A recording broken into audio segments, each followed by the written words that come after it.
Hello and welcome everyone to another tutorial, and in this video I'm going to show you how to properly install any module you want on Python in Windows 11. It's also doable on Windows 10.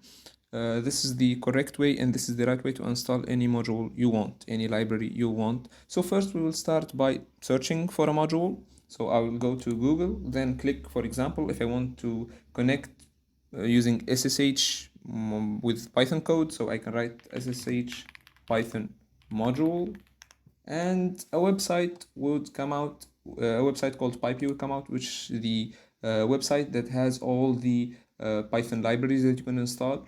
After that, we can check the installation phase, and we can see that to install this module, we should write the command pip install ssh-python. And if you followed my last tutorial about how to properly install Python on Windows, this would work smoothly without any issues. If you didn't follow that tutorial, you can check the description down below where I will have a link for that video. You can go and install Python properly on Windows 11, then come back and watch this video. So now we are going to copy this. So we are going to copy, and then we are going to fire up CMD.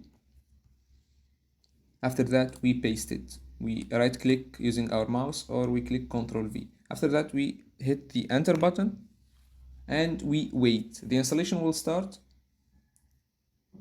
and yes, the module will start downloading. No issues.